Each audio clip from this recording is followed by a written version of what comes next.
Therefore, lesson 11, balloon acrobatics. Balloon acrobatics is a play done with the help of balloons. You know about balloons. When you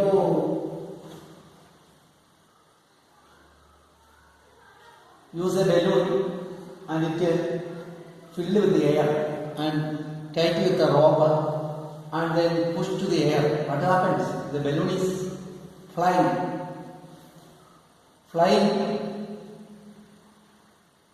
wherever. Actually, the wind is going on which direction the balloon is going, that direction.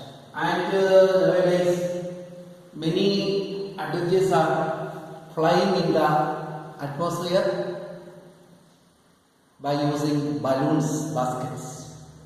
A huge balloon, a balloon is tied with a rope under a basket. The person is sitting in the basket and flying through the air, because when the air is blowing to the balloon, the huge balloon, the balloon will have much more power. So by using, you know about balloons flying, because this balloons acrobatics is a contest that every year, each year, conducted in land of insects. റാണി ലോകത്ത് നടക്കുന്ന എല്ലാ വർഷവും നടക്കുന്ന ഒരു മത്സരമാണ് balloon acrobatics. പ്രാണികൾ എന്ന് പറഞ്ഞാൽ അറിയാവുന്ന നിസ്സാരം, ഈച്ചകൾ, കൊതുകുകൾ, ഉറുമ്പുകൾ, തേനീച്ചകൾ, വണ്ടുകൾ, ചിത്രശലഭങ്ങൾ, ഇതെല്ലാം ഇൻസെക്ട്സ് ആണ്. പ്രാണികൾ ഇത് കൊടാലും കൂടിയുണ്ട്. ഉറുമ്പുകൾ തന്നെയുണ്ട്, കൊടാലും കൂടി. തേനീച്ചകൾ അതിൽ കൂടി കൊടാലും കൂടിയുണ്ട്, അല്ലെ? ചിത്രശലഭങ്ങൾ. അപ്പൊ നമുക്ക് നോക്കാം. Team work is the secret that makes common people achieve common and common results. Team work, കൂട്ടായ പ്രവർത്തനം. പിന്നെ നമ്മൾ നിങ്ങൾ പിള്ളേർ ക്ലാസ്സിൽ എല്ലാവരും കൂടെ കൂടി ഒരു ഗ്രൂപ്പ് ഉണ്ടാക്കി. ആ ഗ്രൂപ്പിനകത്ത് നിങ്ങളെല്ലാവരും കൂടി ഒരു ഡാൻസ് പെർഫോം ചെയ്യുന്നു, അല്ലെങ്കിൽ ഒരു നാടകം, ഒരു പ്ലേ, അല്ലെങ്കിൽ ഒരു സ്കിറ്റ്, അല്ലെങ്കിൽ നിങ്ങളെല്ലാവരും കൂടി കരാട്ടെ ഡിസ്പ്ലേ. ഭയങ്കര അവിസ്മരണീയമാണ്. നിങ്ങൾ ഒരാളോ രണ്ടുപേരോ ആണെങ്കിൽ ആകുന്നില്ല. ഇപ്പം 3 പേരും കൂടി ഒരു പാട്ട് പാടുന്നതാണ് ഏറ്റവും എല്ലാവർക്കും ആസ്വാദ്യമാകുന്നത്. 6 പേരും കൂടി ഒരു പ്ലേയോ, ഒരു സ്കിറ്റോ, ഒരു മൈമോ ഒക്കെ കളിക്കുന്നതാണ്, അല്ലെങ്കിൽ ഒരു നാടകമോ. അതായത് നിങ്ങൾ എത്ര പേര് കൂടുന്നത്, അതാണ് ടീം വർക്ക്, കൂട്ടായ പ്രവർത്തനം. അപ്പൊ കൂട്ടായ പ്രവർത്തനം എന്ന് പറഞ്ഞാൽ അത് വലിയ റിസൾട്ട് ഉണ്ടാകും. On a bright sunny morning, 20th December, our interesting meeting in the land of insects. It was to announce the annual contest in the insect where it was known as balloon acrobatics. A contest based on teamwork. The bees were the champions of teamwork because they worked in the perfect coordination to make a wonderful thing happen. Quindi was proud of their achievement. She wanted all over the insect to develop the skill of teamwork. അപ്പോൾ പ്രാണിലോകത്തിലെ ഏറ്റവും വിശേഷപ്പെട്ട ഒരു പ്രാണികളാണ് തേനീച്ച. ഈ ലോകത്തിലെ തേൻ മുഴുവൻ ശേഖരിക്കുന്നത് അവരാണ്. ഒരാളല്ല, 2 പേരല്ല, 10 പേരല്ല, 100 പേരല്ല, 1000 പേരല്ല, ലക്ഷക്കണക്കിന് ഈച്ചകൾ. ഇവരെല്ലാം കൂടെ കൂടി അവിടെ കൊച്ചു കൊമ്പിനകത്ത് കൊണ്ടിരുന്ന കൊച്ചു നെക്ടർ, പൂക്കളിൽ നിന്ന് പൂമ്പൊടി, പൂക്കള പ്രചരണത്തിന് വേണ്ടി ഉപയോഗിക്കുന്ന പൂമ്പൊടി, അതാണ് നെക്ടർ. അതാണ് തേനായി മാറുന്നത്. ഈ നെക്ടർ കൊച്ചു തേനീച്ച ചുണ്ടത്ത് കൊത്തുമ്പോൾ വന്നിട്ട് അതിനെ കൂട്ടിക്കൊണ്ടുവന്ന് നിക്ഷേപിക്കും. അതാണ് മെഴുക്.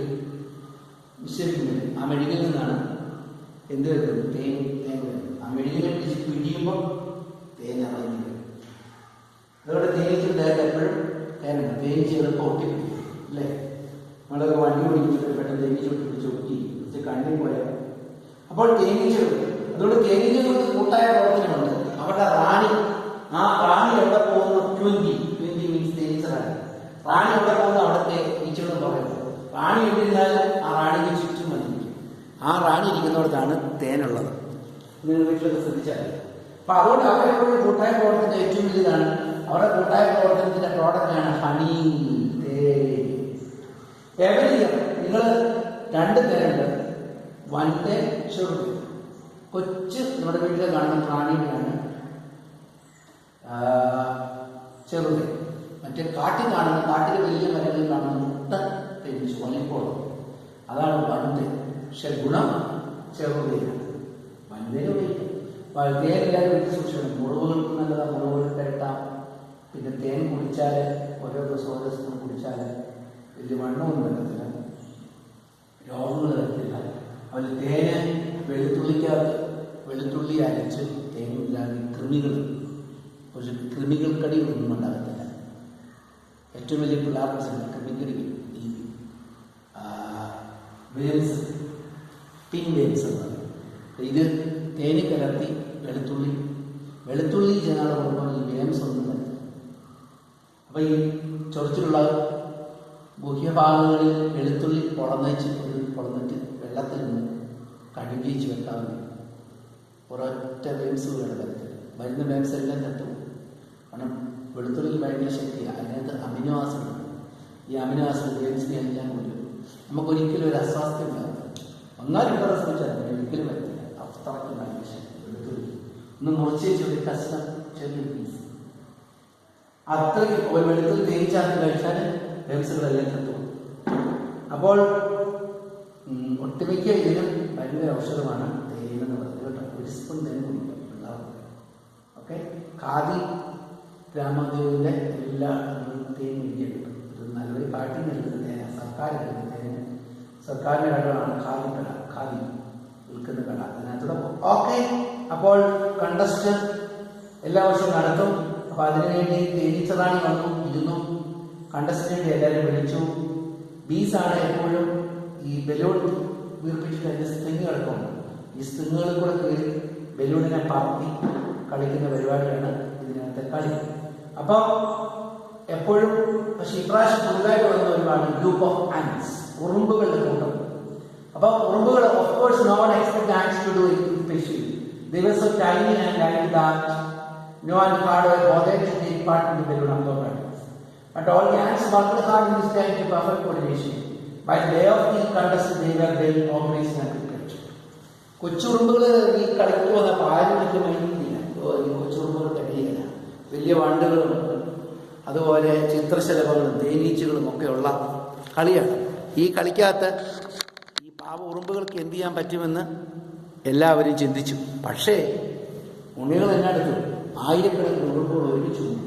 അവയെല്ലാം കൂട്ടായിട്ട് പ്രവർത്തിച്ചു.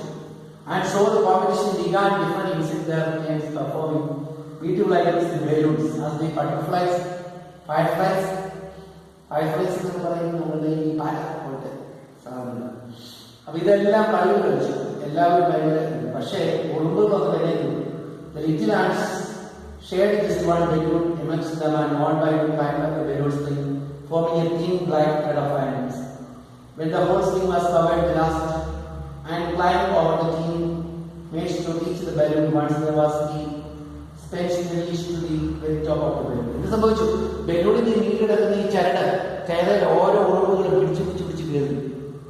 പിടിച്ചു കയറിയിട്ട് ഈ ഉറുമ്പുകൾ ഈ ചരടെല്ലാം കെട്ടിപ്പിടിച്ച് മൂട്ടപ്പിടിച്ച് കയറി. അവസാനം ലാസ്റ്റ് ഉറുമ്പ് ചെയ്തു. ഈ ഉറുമ്പുകളുടെ ദേഹത്തോടെ കയറി അവസാനം ഈ ബലൂണിന്റെ മേളിൽ വന്നു. ഇത് ബലൂണിനെ അള്ളിൽ പിടിച്ചിട്ട് അവിടെ നിന്ന് ഡാൻസ് കളിച്ചു. അപ്പം ഈ സ്ട്രിങ് മുഴുവൻ ഈ ബലൂണിന്റെ ചരട് മൊത്ത ഉറുമ്പുകളെ കൊണ്ട് മാറി. അപ്പൊ കറുത്ത ചരടായിട്ട് മാറി. ഉറുമ്പുകൾക്ക് ഒരു ചുമന്ന കറുത്ത കളറില്ല. അവസാനം ഒരു ഉറുമ്പ് ഇതിന്റെ മുകളിൽ ബലൂണിനെ എഴുതി ഡാൻസ് ചെയ്തു. എല്ലാവർക്കും ഭയങ്കര ഹാപ്പിയായി. എല്ലാവരും ഭയങ്കര അടിപൊളിയായി. The result was tremendous. They began to blow the balloon and set എന്നിട്ട് ബലൂണിനെ ആകാശത്തേക്ക് പറത്തി. ഇത് ഉറുമ്പുകളെല്ലാം ഡാൻസ് ചെയ്യും. മറ്റു ഉറുമ്പുകൾ താഴെ എല്ലാം ചരടായിട്ട് അടിച്ചു പിടിച്ചിരിക്കുക. And beautiful shapes of this thing. The magical fight ended with the hard landing, but the ants were prepared for that. അവസാനം ബലൂൺ മൊത്തം താഴോട്ട് വന്ന് വീഴും. പക്ഷേ ഉറുമ്പുകളെല്ലാം കട്ടി എന്നിട്ട് പൊയ്പ്പുറത്തേക്ക് വന്ന് വീഴും. ഉറുമ്പുകളെല്ലാം അപ്പോഴും നല്ല അടിക്കുന്നു. അവസാനം ഉറുമ്പുകളെല്ലാം വീണ് പുൽപ്പുറത്ത് നിന്ന് ഡാൻസ് ചെയ്യുന്നത്. അപ്പൊ കാണുന്നത് കൈ വെച്ച് എല്ലാവരും പ്രോത്സാഹിപ്പിച്ചു. The originality in the team of Papians performed was so impressive that there was no doubt to who would win the contest. It will be awarded trophy to the Indians. തീർച്ചയായിട്ടും ആരെ ജയിച്ചെന്ന് ഉറപ്പായി. ആൻസർക്ക് 20 ട്രോഫി കൊടുത്തു. കാണികളെല്ലാം അവരെ എന്തെങ്കിലും പ്രോത്സാഹിപ്പിച്ചു. And not even in the land of insects understood how it could be achieved by teamwork in the years to come. The balloon competition put forth wonderful displays which would combine parts of the different. And ഒരുമിച്ചുള്ള സഹകരണം combine difference. ഒരാളെ രണ്ടുപേരിലായിട്ട് ഒരുമിച്ച് കൂടിയപ്പോൾ അതിനായിരുന്നു. ഈ ഓർക്കുക, team work കൊണ്ട് 5 ഗുണങ്ങൾ, ഇതിന്റെ qualities. Team work what are the qualities of an effective team work? ഇത് പരിശീലിക്കുന്ന മെസ്സിലാണ്.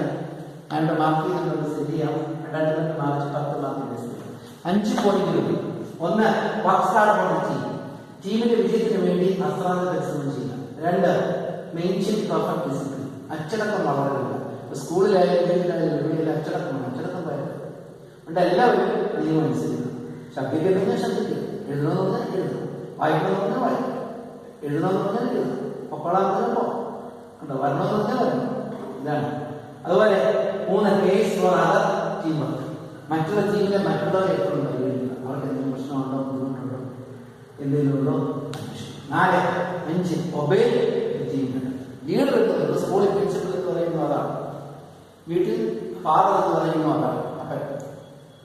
അപ്പൊ model team work is the building block of success. അപ്പൊ നിങ്ങൾക്ക് വിജയം വേണമെങ്കിൽ വിജയത്തിന്റെ ഇഷ്ടിക കെട്ട്. നമുക്ക് ഒരു ബിൽഡിംഗ് ഉണ്ടാക്കുന്ന ഇഷ്ടിക കെട്ടിയ ആ ഇഷ്ടിക, വിജയത്തിലെ ഇഷ്ടികയാണ് ടീം വർക്ക്. കൂട്ടായ പ്രവർത്തനം. അപ്പൊ കൂട്ടായ പ്രവർത്തനത്തിൽ ഒരാൾ വരാം, കൂടുതൽ വരാം.